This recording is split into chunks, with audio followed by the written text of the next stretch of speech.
ETF trading school में आपका स्वागत। आज हम बात करने वाले हैं टैक्स फ्री सोप की।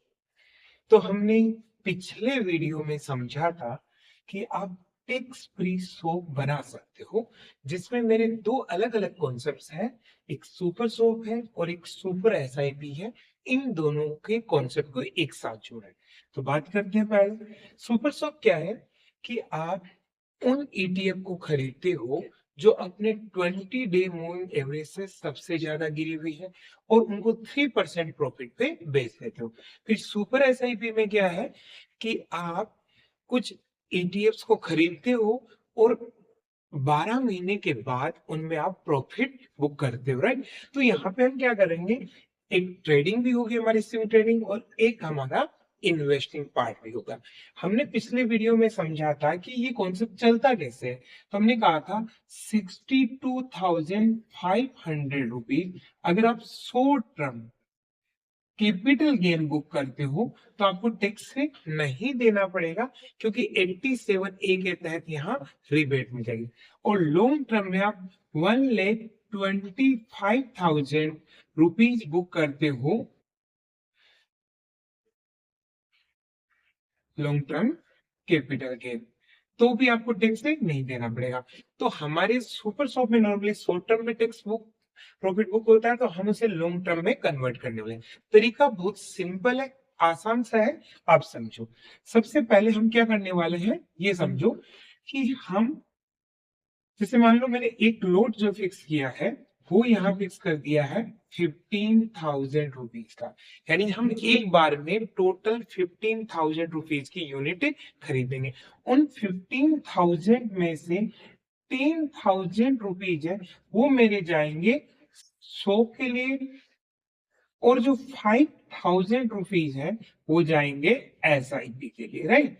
सो के लिए मतलब हुआ कि मान लो हमने जो 15,000 का खरीदा है उसमें 3% प्रॉफिट आ रहा है।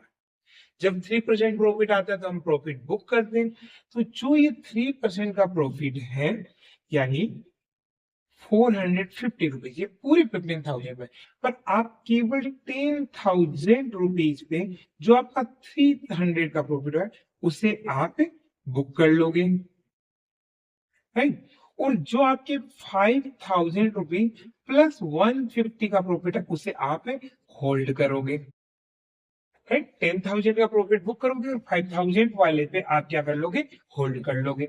अब होगा क्या, तरीका समझो। कि जैसे मान लो आपके पास कुछ एक ईटीएफ है, केवल एक ही ईटीएफ है, और हम मानते हैं कि एक ईटीएफ में एवरेजली 1 मंथ में एक बाई सेल आ जाता है, या एक मंथ में नहीं भी आता तो एवरेजली 12 मंथ्स में 12 बाई सेल आ जाएंगे, यानी 12 ट्रेड पूरे हुए। तो होगा क्या, जो पहले महीने हमने खरीदा है, जैसे मान लेते हैं कि आपने जनवरी 25 से ये स्टार्ट किया, तो जनवरी 25 में जो खरीदा है, और जब आपने दिसंबर 25 में ट्रेड किया है, जनवरी से लेकर दिसंबर तक, तो हुआ क्या कि अब आपके पास 6 मंथ की होल्डिंग बच गई, राइट। अब आपके पास क्या हुआ, 6 मंथ की होल्डिंग बच गई। यानी जनवरी वाले में से 5,000 इन्वेस्टेड रह गए, फरवरी में से 5,000 इन्वेस्टेड रह गए, ऐसे आपके मार्च में से भी 5,000 इन्वेस्टेड रह गए। तो जब आप 12 महीने कंप्लीट किए तो आपके पास 6 मंथ का जो आपका सेल करना होता है 10,000 का, वो अब भी होल्ड रह गया, राइट। अब जो 6 मंथ का होल्ड रहा है उसको आप क्या करोगे, ऐसे इस प्रोसेस को आगे चलाओगे। तो जब आपकी 3 इयर्स कंप्लीट हो गए, राइट, 3 इयर्स में आप किसी भी एक ईटीएफ में मंथली बेसिस पे खरीद रहे थे, तो टोटल 36 ट्रेड हो गए। और 36 ट्रेड में आपने वन 36 ट्रेड में आपने 15,000 के हिसाब से इन्वेस्ट किया, राइट। और जब ये 36 कंप्लीट हुए, पर आपने बेचा कितना, 10,000 के हिसाब से बेचा। तो हर 36 मंथ में आपका 5,000 रुपीज होल्ड रहा, और इस 5,000 होल्ड वाले का आप देखोगे तो वो आपका हो जाएगा 1,80,000।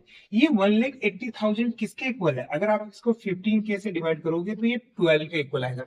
यानी आपने सिंपल सा तरीका देखना है कि ये काम कैसे करती है। यानी आपने 36 मंथ तक 15,000 खरीदा, 36 मंथ तक आपने 10,000 सेल किया, इतना आपने बाई किया और इतनी यूनिट्स आपने सेल की, तो जो होल्ड रहा वो कितना था? 36 मंथ इंटू 5,000, यानी 1,80,000 ये आपका होल्ड रहा। और इसको अगर आप 15 कैसे डिवाइड करते हो तो वो किसके इक्वल आ जाता है? 12 मंथ्स के। यानी सिंपल सा है कि 3 साल बाद आपके पास 1 ईयर पुरानी होल्डिंग हो जाएगी। क्लियर? ये एक एटीएफ के बारे में है। इसी तरह से बाकी एटीएफ में हो सकता है थोड़ा कम ज्यादा हो सकता है कुछ ना कुछ आपका शॉर्ट टर्म कैपिटल गेन लग रहा हो, क्योंकि 62,500 तो है ही हमारा। पर जैसे जैसे टाइम बढ़ेगा वैसे वैसे ये होल्डिंग पीरियड आपका 12 मंथ का, 16 मंथ होगा, 2 ईयर होगा, 3 ईयर होगा, और धीरे धीरे आपको कोई टेंशन नहीं रहेगी। सारा का सारा आपका टैक्स किससे बने लगेगा? लॉन्ग टर्म कैपिटल गेन की कैटेगरी में आने लगेगा। और थोड़ा बहुत रह भी जाएगा, मान लो कोई यूनिट पहले नहीं बाई हुई और लास्ट में बाई होने लगी, तो वो एक साइकिल के तहत कोई चीज रुक रही है तो वो थोड़ा बहुत डिफरेंस से रह सकता है। अब इसका पैटर्न क्या होगा ये एक्सप्लेन करते हैं। सबसे पहले हम कैपिटल की देखते हैं, तो कि भाई इसमें कैपिटल कितनी रहेगी। तो मैं इसको स्टार्टिंग में 6 लाख से स्टार्ट करने का प्लान कर रहा हूँ, है ना, कि भाई अगर आपने स्टार्टिंग में 6 लाख से प्लान करें और पर ट्रेड मैंने इसको 15,000 रखा कि पर ट्रेड को कितना जाएगा? 15,000, राइट। 15,000 का मतलब मैंने इसके टोटल 40 टुकड़े किए हैं और हर टुकड़े के हिसाब से 15,000, या फिर आप मान लो कि आपको ये 15,000 है। अब इसमें जो 15,000 आपको इन्वेस्ट करने हैं वो दो पार्ट्स में जाएंगे। तो एक 10,000 आपका रहेगा ट्रेड के लिए, यानी 100 के हिसाब से, और जो बचा हुआ 5,000 है वो आपका रहेगा एसआईपी के हिसाब से। अब होगा क्या, मान लो आपने टोटल 40 ट्रेड कर लिए, टोटल आपने 40 ट्रेड कर लिए और सब में आपने प्रॉफिट भी मान लेते हैं बुक कर लिया, यानी टोटल 40 ट्रेड में प्रॉफिट बुक हो चुका है मान लेते हैं। तो आपके जो इन्वेस्टेड थे वो पूरे के पूरे 6 लाख हो गए, पर आपने जो सेल किया था वो आपका था 40 into 10, है ना। प्रॉफिट को एक बार मैं कंसिडर नहीं कर रहा हूं क्योंकि प्रॉफिट की कैलकुलेशन बाद में देख लेंगे। तो इस हिसाब से आपकी जो वापस रुपए मिले 4 लाख थे। और अगर हम इस 40 ट्रेड में 300 रुपीज का प्रॉफिट भी पकड़े कि भाई 300 पर यूनिट के हिसाब से हमारा प्रॉफिट था, तो 12,000 और हो गए, राइट। अब प्रॉब्लम ये हो गई कि भाई पहले हमारे 40 ट्रेड्स हुए थे, पर अब अगर 4,12,000 भी पकड़ लें तो हमारे नंबर ऑफ ट्रेड्स क्या हो जाएंगे? कम हो जाएंगे। यानी पहले 40 ट्रेड्स थे, अब हो सकता है हमारे 25 ट्रेड ही पूरे हो पा रहे हो। तो इसमें आपको एक रेगुलर एसआईपी स्टार्ट करनी पड़ेगी, यानी आप एक फिक्स कैपिटल के साथ इसको ट्रेड नहीं कर सकते, क्योंकि यहाँ पे आप एसआईपी और ट्रेडिंग दोनों को मिक्स कर रहे हो। यानी एसआईपी होने का मतलब आप रेगुलर कुछ ना कुछ इसमें अमाउंट, यानी जो भी ट्रेड आपका बुक हो जाता है इसका मतलब 5,000 वहां होल्ड हो गए प्रॉफिट बुक होने के बाद, आप मान लो। तो उन प्रॉफिट बुक जो हुआ है जिस पार्ट में, वहां पे आपको एक्स्ट्रा 5,000 आपको सप्लाई करने पड़ेंगे, राइट।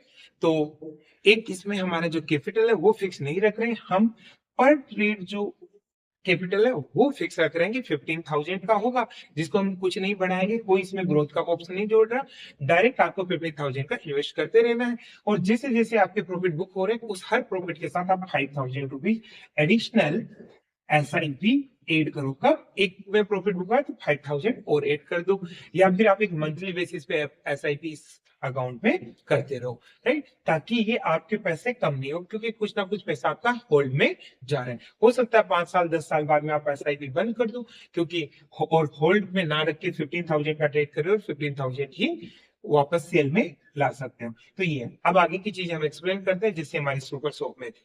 तो सबसे पहले हम हमारे ईटीएफ्स की लिस्ट की बात करते हैं। तो यहाँ टोटल 11 ईटीएफ्स ही ट्रेड करेंगे।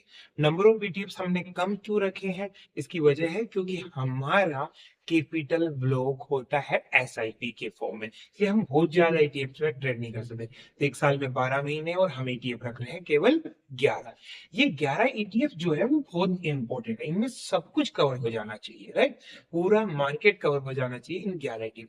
तो अगर मैं आपको इन 11 ईटीएफ के बारे में बताऊं कि कौन कौन सी ईटीएफ रख सकते हो, तो सिंपल है, एक आप गोल्ड रखोगे, एक आप सिल्वर रखोगे। सिंपल दो ईटीएफ आपको रखनी है, गोल्ड और सिल्वर। उसके बाद में आप ऑटो से रिलेटेड रख सकते हो, पर मैं ऑटो की जगह ईवी रखा है क्योंकि ईवी के भी ईटीएफ आ चुके हैं। तो जो ऑटो सेक्टर में कंपनियां ईवी की तरफ शिफ्ट हो रही वो हमारे लिए सबसे बेस्ट है, तो हमने ईवी रख लिया ऑटो के बजाय।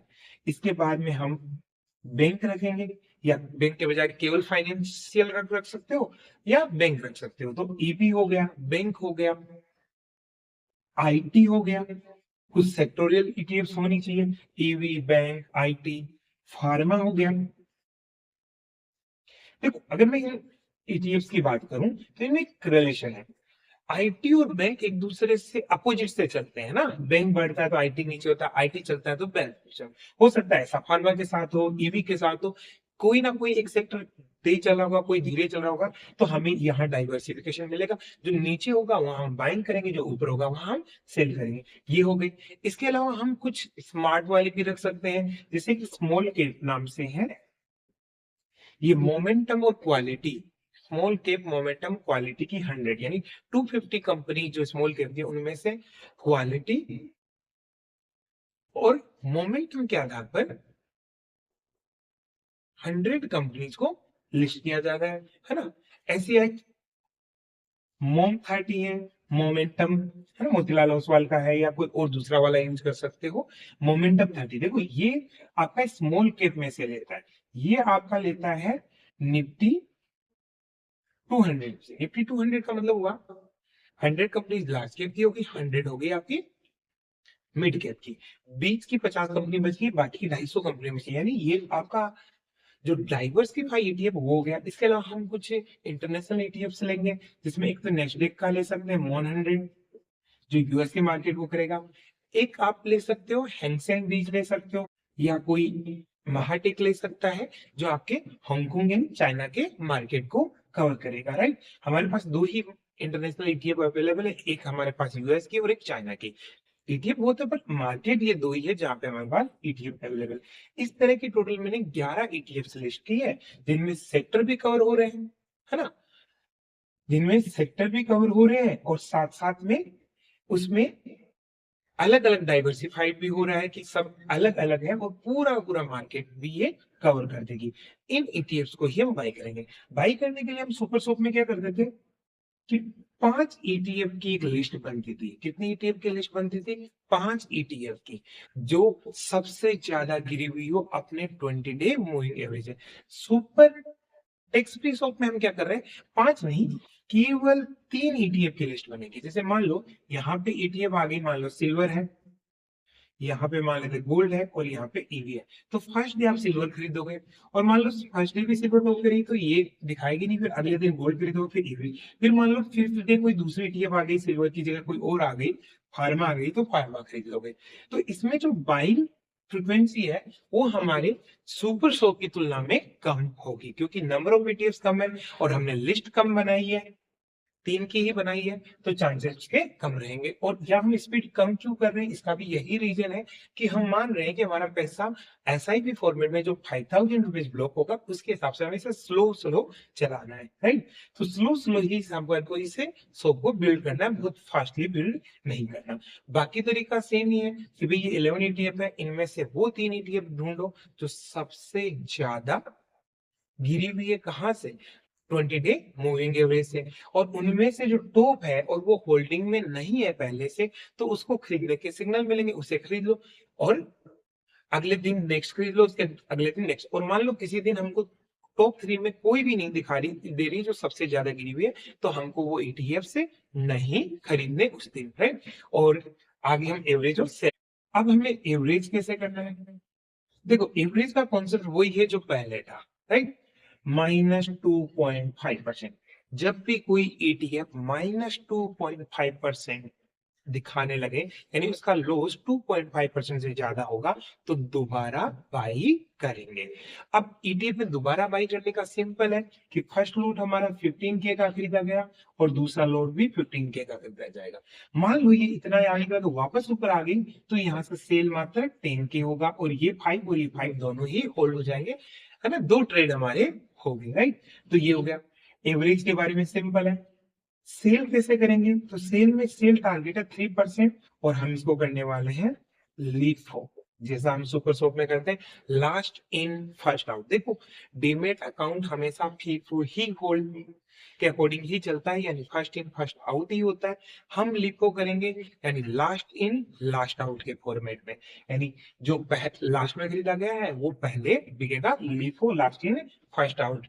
तो जो सबसे बाद में खरीदा गया है वो सबसे पहले बिकेगा। तो प्रॉफिट का हमारा सीट अलग तरह से कैलकुलेशन करेगी, और ट्रेडिंग अकाउंट जो हमारा डीमेट अकाउंट है वो अलग तरह से कैलकुलेशन करेगा, राइट। तो इस तरह से ये आपका लिंक होकर फॉर्मूला देगा। तो केवल और केवल सुपर सोप और टैक्स फ्री सोप में इतना ही डिफरेंस है कि इसमें टोटल जो खरीदते हैं उसमें से 1/3 पार्ट हम होल्ड रखते हैं और बाकी पार्ट हम बेच देते हैं जब प्रॉफिट होता है। एवरेज में भी यही होता है कि उतना ही खरीदेंगे, एवरेज वाले पोर्शन में भी यही करेंगे। सेल करने का तरीका सिंपल है, लीफो में ही सेल होगा। क्लियर है यहाँ तक? आगे हम समझते हैं इसमें कि टैक्स फ्री कैसे होगा, राइट। तो टैक्स फ्री का सिंपल तरीका आप लोगों को समझ में आ गया। एक बार रिवाइज कर देता हूँ सारा कि भाई 62,500 आपके short term capital gain, 1,25,000 long term capital gain, ये टैक्स हमको बचाना है। तो हम बाई करेंगे 15K का, सेल करेंगे 10K का, साथ में SIP करेंगे 5K पर प्रॉफिट। इस तरह से कर लो कि भाई जब भी प्रॉफिट होगा या वापस से अगला राउंड स्टार्ट हुआ तब 5,000 का SIP अमाउंट हमको एक्स्ट्रा एड करना पड़ेगा। इन लॉन्ग टर्म हमारे पास होल्डिंग हो जाएगी मोर देन 1 ईयर्स, है ना। और जब भी हमारी होल्डिंग 1 साल से ज्यादा जाएगी तब कोई प्रॉब्लम नहीं है। सेल कैसे करेंगे, एवरेज कैसे करेंगे, सेल करेंगे 3% का प्रॉफिट और लिफो स्टाइल। एवरेज कैसे करेंगे, -2% का रिटर्न सेल पर, है ना। और इससे हमारा प्रोसेस चलता रहेगा, है।